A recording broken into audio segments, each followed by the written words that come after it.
let's go back a ways, all right? Let's go back a ways to the earliest that you can remember that you began to love farming. Oh, gee, I guess back in, I stopped 10, 15 years ago, and 25 years before that would take us back to the 70s, I guess. Okay. And so how did that come about? Actually, I always loved the outdoors, and I loved to plant things outdoors. And once I got started, I expanded and got to the point that the garden got to be an acre wide and 50 foot deep in rows. So, and most of the stuff that I did was for myself and family, and we canned a lot. When you were younger, Yeah. somebody around you encouraged this? No, it was my idea. It was my hobby. But where did you learn it? Reading. Oh. Was this when you had your family or your family was young? Actually, I guess I started before I had my family, because I remember having the kids when they were young, maybe 2 years old, or 1 year or 2 years old. I'd take them down when the peas were coming in. Oh no, that's my grandchildren. So, my family was young, yes, yes.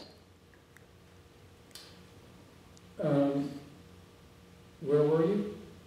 Where is this located? Oh, on Frederick Road, 11335 Frederick Road, just before Marysville Road, going east, on the right-hand side, between Charlie Figge Farm and the Boone property. Right, right? Yes. Sounds like you know exactly where it is. My grandfather built her house. Right. 1924? 23 or 4. Yeah, somewhere back there. That's interesting. So, some people would say that you have a green thumb. Yes and no. Not everything lived, but you know, you go through trial and error. Where were you planting? What was I planting? I did a lot of vegetables. Tomatoes being the big crop in the summertime. Peas, and something that you don't raise around here is faba beans. And we used to pick them in their early stage and eat them pod and all. And I guess I got that from traveling to Europe and seeing how they do it over there. And we took a liking to it. My husband being from Greece, this was a staple vegetable for them in the springtime. I liked it, so I tried it. And I could never find them here in the stores. So I investigated, I did some research and ordered the seeds and planted them and had a very good success with them. It was something that the animals didn't bother, like the deer. Did your farm, your house always have electricity, as far as you know? You don't remember ever having not electricity? You know, I think when my parents first moved there, no, we didn't have water in the house. No, electricity, I think, yes. Well, talk about not having water in the house. There was a hand pump outside, I remember that. And then my father had a well dug and water run through the house. I don't know what year that was. Had to be late 30s. Because they moved there in 38. So it had to be right after that. So I've been there all my life. This is a house you grew up in? Mm-hmm. Yes. And if you thought back in your family, was there anybody else doing vegetable growing before you got into it? On our property? No, just in your family, like somebody you might have No, said, no. My mother's mother or your aunt in that case? No, none of my family was into that, in fact. Okay. No. But you were kind of introduced to vegetables and things like that because your neighbor had a truck farm. My neighbor, which was your grandmother, right? Yes. Had a vegetable stand in the front of their property. And I used to go down and I guess on the weekend and help them. Or to be there or to do something. And that's how I really got interested. When you were a kid? Yeah, I was young. Right. Don't ask me how old I was. I don't know. Okay. So then actually that did have a little bit of a spark to your... I think so. To your whole idea of I think so. vegetables. And I used to get magazines and so forth, and that I got interested in reading them. And when I had the garden, I had so many different sources to order my seeds from that I went that route rather than just going and buying a small pack of seeds. I'd order them in bulk. So you, from what I'm hearing now, you had your house and your property and your garden were surrounded by pretty much a lot of major farms? Oh, yeah, yeah. So did you relate to those people? In what way? Into while I was doing my part? Your one neighbor had a dairy farm. Right. Do you have any experience with his farm? No. Like visiting or seeing? Oh, yeah, I would visit him. I would go over. I would go in the barn when the cows came in and so forth and so on. But that part didn't interest me, you know. As we were learning, it was a lot of hard work. Yeah. What kind of animals did you have on your farm? And for 10 years, I guess we had sheep. Somehow we started with 6. We started with 6. And when we finished, we wound up with 22. And we would kill maybe 5, 6 every year, every spring, and have them butchered for our own use. Take them to the local butcher, and he would take care of it for us. So this is good. I mean, I'm seeing there's a lot of farm life affecting you and around you, as well as your own personal right. growing. Actually, I was surrounded in a U shape, don't you think? With the dairy farm on one side coming around, and then in the back of me, and then on the other side. So I was sort of in the middle of that U. You also had your own farm implements. You had a big tractor. I had a John Deere tractor that my son wanted back in 1989. I remember that. I thought he was going to get interested, which he did for a while. And we bought a brand new 28 horsepower John Deere with the big tiller and the lawnmower to cut the grass. So we had 4 acres of lawn or grass to cut. Now, the purpose for getting the sheep was that they were going to be my lawnmowers. And it worked. Did it become another use besides that, or strictly your lawnmowers? They were my lawnmowers, yeah. That's interesting. Did you use any of the vegetables that you grew? I know it was a large garden at the restaurant. Some that maybe you, like the tomatoes went down because there were a lot. I'd have 150 tomato plants at one time. So the excess went to the restaurant. Wasn't enough to keep the restaurant, but, you know, we fill in with them. Yeah, for a seasonal consumption. Right. So that reminds me, how did the restaurant figure in with your vegetable farming life? It was a tight schedule. And the kids were young at the time, so it was a very tight schedule. You had to grab the time. And so I don't know the history of the restaurants. You started that when? Well, originally she married into the restaurant business. Yeah, 1962 my husband opened it. Okay. And then, but you were already you were already in love with gardening? It probably happened after that. Yeah. 62. Okay. I don't remember the exact year, but more in the 70s, I would think. Okay. Describe. I started with a small patch that I could work with by hand with a hoe or something, and got involved that way and figured, well, you know, I can't grow much in this small patch. So then, I guess it was in the late 80s, in 89, I know we bought the tractor. And then with the big tiller, then I could work the whole area without a problem. And it worked out well. We'd like to hear more about what you remember between 1938 and 1950, let's say. On the property? Yeah. Well, I guess I wasn't an outside person then. I was trying to figure out, you know, which way we were going. Once the business got started, I was working at Westinghouse, by the way, for 13 years, so worked a lot of overtime, so I didn't have much time outside then. And then after we got married and things settled down, if I wasn't in the store, I'm the type I have to be doing something. So I got interested in this, to occupy my time, the little time that I did have. And then one year, we went to Greece for a month, and I figured, well, how do I cut the grass in the front? It's getting done in the back. So I don't know if you remember, but we ran a fence along the driveway all the way to the front. And the outside of the property was already fenced in. And I came back, and they did their job, but they also did their job on the pine trees. They took all the needles off the lower branches, which they're not supposed to eat, but they did. Oh, yeah. Sounds like they're regular billy goats. I know goats would do that, but I always read sheep would not do that, so that's why we did it that way. So that was the only time we did that. Had you thought about, or did you have any experiences where you would have shown some of your garden? I really didn't have the time for that. I mean, some people go to State Fair. Oh, I would put some produce out on a bench out front sometimes with a little money bucket, and people were honest enough to put the money in and take what they wanted, like tomatoes and so forth, or whatever I had. And yeah, I did that for a couple of years. But then I really got into freezing and canning, and that was our supply for the winter. For your personal? For our personal use, right.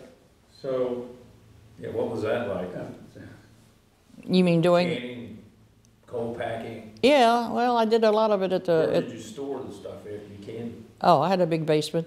I had 3 freezers at the time, so I'd do my own marinara sauce, I'd do my own tomato puree. I still do that, and freeze it. And a lot of the vegetables. Another vegetable I grew was okra, which you don't find much of in the stores, and you have to kind of pick through it. So that was another thing that we liked. And black-eyed peas. Black-eyed peas was another one that you never found. So I planted a lot of those in order to get enough to hold us through the winter. You know, something different. So how did you get to this storage area? Did you have to go outside and sell? No, down through the inside of the house. There was stairs that went down. Yeah, either through the inside or outside. how did you deal with the first frost? Well, I tried to watch it. As a matter of fact, when I started going with the tomato plants and so forth, I always tried, I had a hothouse up against the garage. I don't know if you remember that. And I always started those type of plants in there in March sometime. Tried to get them in the ground by April the 28th. I don't know why, April 28th, but I did. If a frost came along, I would cover them with half a bushel baskets. And they survived. So that's how I got around that. Other things I would plant later. That, you know, that the frost would hurt. And all of this I learned by reading, by researching and reading. No, there was nobody that advised me on that. And your family, how did they think about this incredible hobby of yours? What do you know? It didn't seem to bother them. No, didn't seem to bother them. In fact, the kids would come and help me. Your kids? My kids, yeah. So they didn't mind working in the dirt? No, when they were available. You know how that is. So, your parents were doing what as a profession? They were retired, actually, at the time. No, I mean... My father was a cabinet maker. Cabinet maker, okay. Yeah. And your mother? My mother was a homemaker. Okay.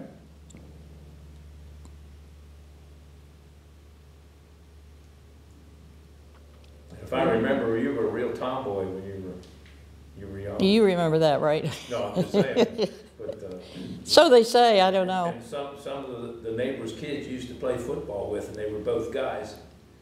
And she was rough. I don't remember that, but that's what they tell me. You had to survive. So, you had a lot to manage, it sounds like, because you had this passion for the gardening, but you also had another profession, and you also had kids. Well, yeah, and I guess that's true. but I was able to do it. Because I was always the type, and still am, that I have to be doing something.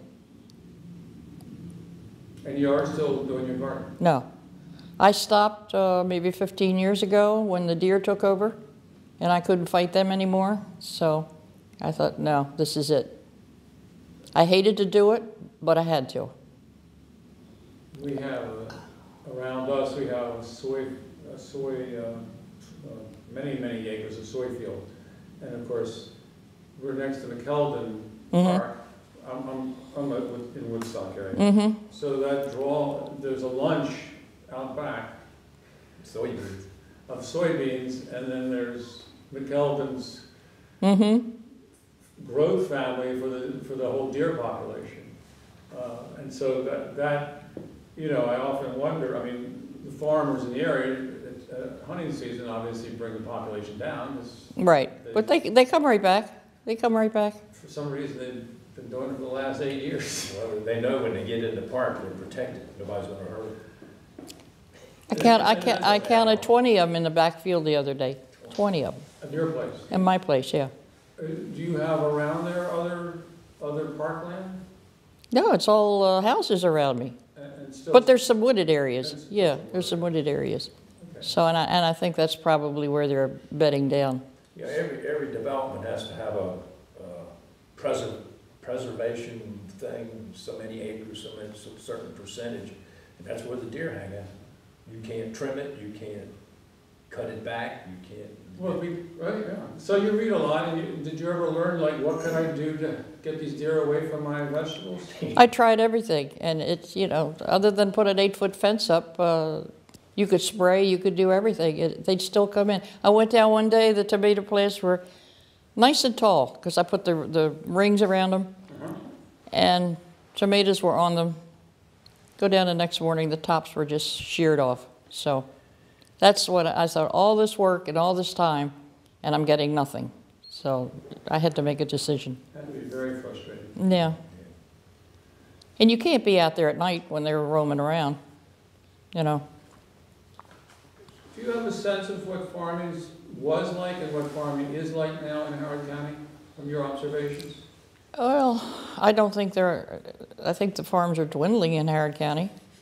Most of them, I guess, and you will vouch for that, are family-owned, trying to pass down from family members. And from what I can see, I don't think the children want to do it with today lifestyle and everything, and education that's available out there.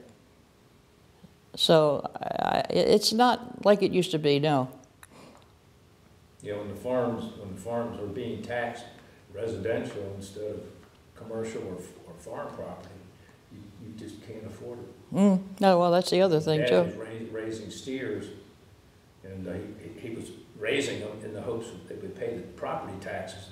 And that wasn't working either. No, it's a very, I think farming, it's, for making a profit, it's a very fine line there. Like certain businesses, you operate on a, very fine line. Either you make it or you don't make it, depending on your costs, and your costs go up. And you have to live with the new county regulations, new codes. Right, right. Did you hear recently about the Harlan stand that's back at the end of Bethany Lane and 140? Yeah, I know where it is. Yeah, no. Shutting down. Can't afford the taxes anymore. Oh, you're kidding. Yeah, it was I think it was in the Sun paper. Oh. So No, I the didn't deal hear. is it's a commercial on the front. But the house is where people can go to the bathroom and wash their hands and stuff. The county is now demanding that you have to have running water in a separate little place, much like the snowball stand on 99. And it was going to cost them $375,000 to meet the code. And they said, we just can't do that. Sort of say a lot of these regulations are going to put small people out, or small businesses out of business.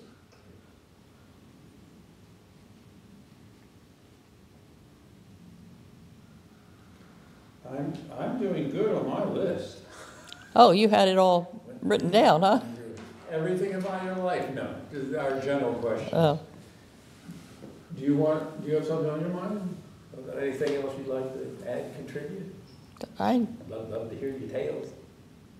Well, I don't know what time we'd finish, but, well, no, not really, not really. I mean, that's been my life, so now I'm sort of semi-retired and do as I feel, you know what I mean?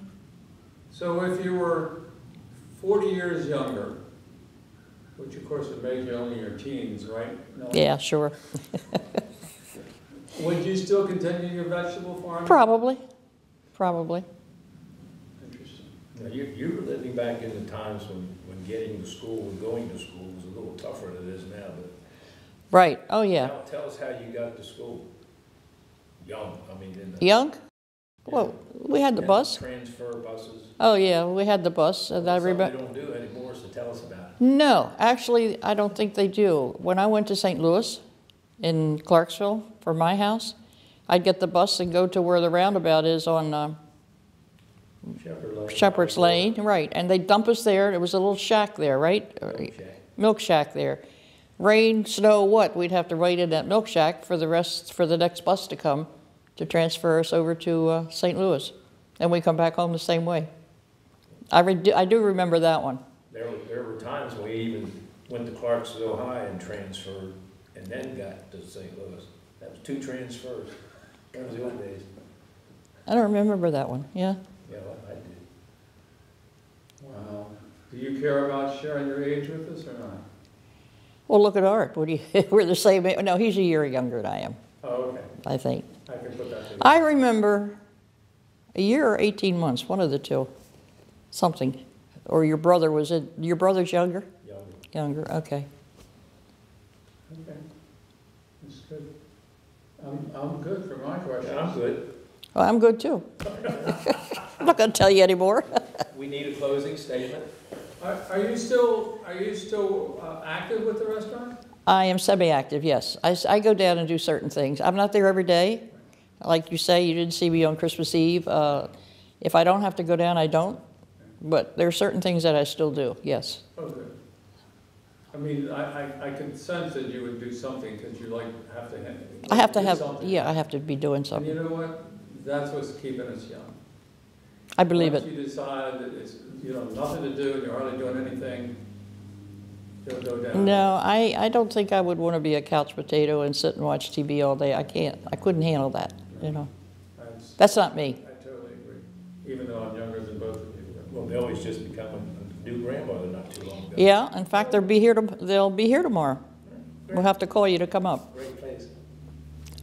If the snow's not too deep. Well, they're only calling for 1 inch. Okay. And this is your grandmother's second time? Third time. Third time. Third. I have 3 children. My oldest girl has 2, 16 and 14. My son, who's a pilot, they don't have any and probably won't. And the younger one just had one 7 weeks ago. So it's brand new to the family. A boy, yeah. Younger means like 38 or 39. How old is she? He was 39, firstborn. First child at 39. I don't think you'd have done that That's 50 years no. ago. No. No. There wasn't enough technology to help that. No, and she had a very good pregnancy, so it was in her favor, you know. That's great. But She's a very pretty girl. thank you. She's a very pretty. So your husband is an active person as well, or? Mm-hmm.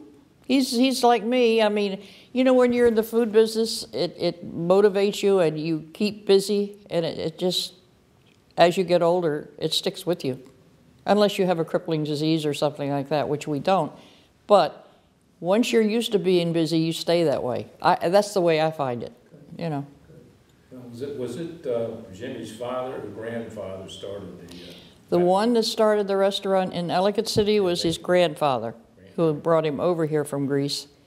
And then the flood of '72 came along, of which his grandfather died, I'm sorry. Jimmy came in 56, 55, and his grandfather died in 59. And then 62, he went up to Dimitri's, and then he sold the business to another person that was running it as a lunchroom. And then the flood came along in '72. The Ellicott's the one that really did damage. Agnes? Agnes, yeah. And so you got damaged? Yeah, we owned the building, Ah, but not the business that was downstairs. I see.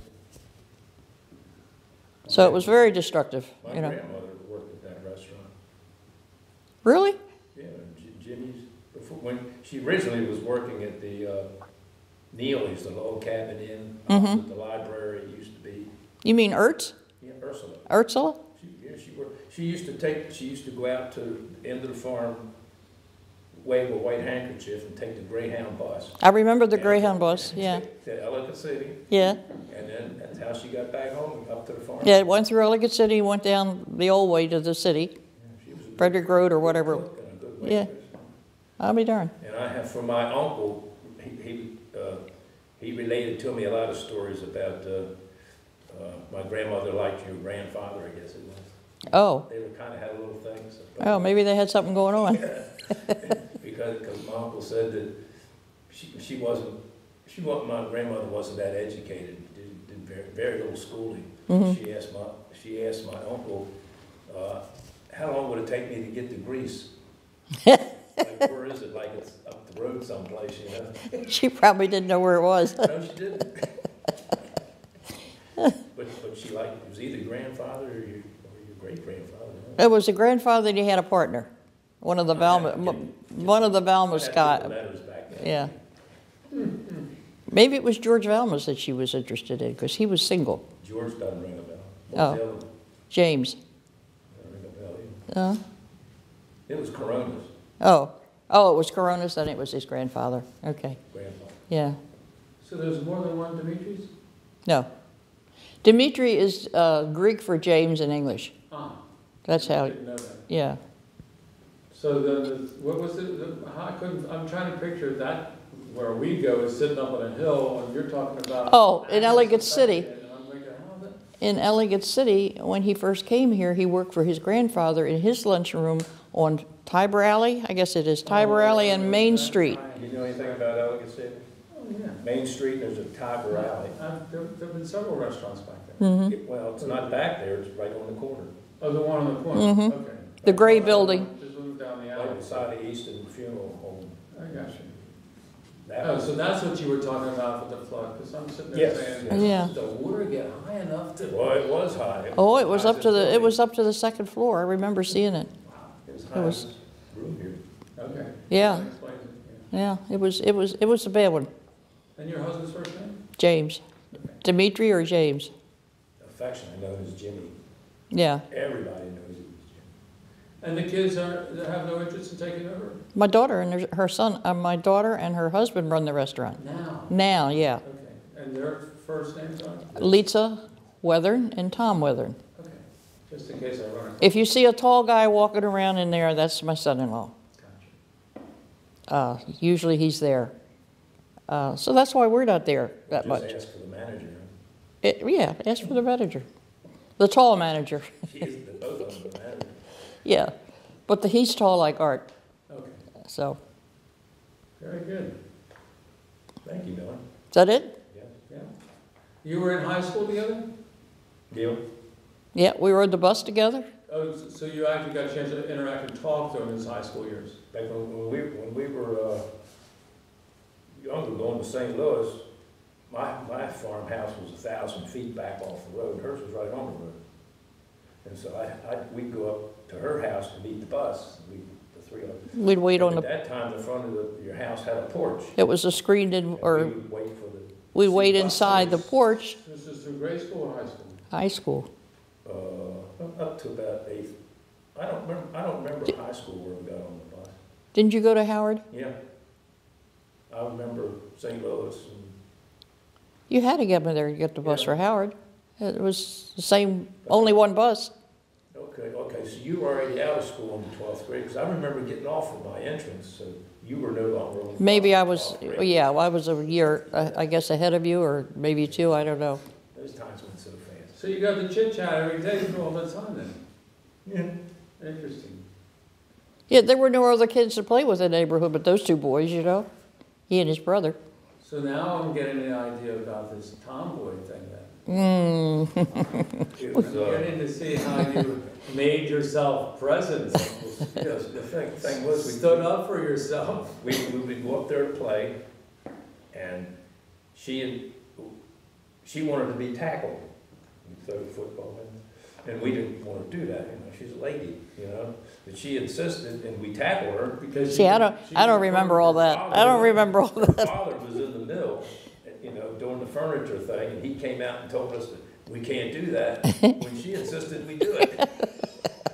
See, he's either he remembers or Very well. he's coming up with it. Why, thank you, Millie. Okay.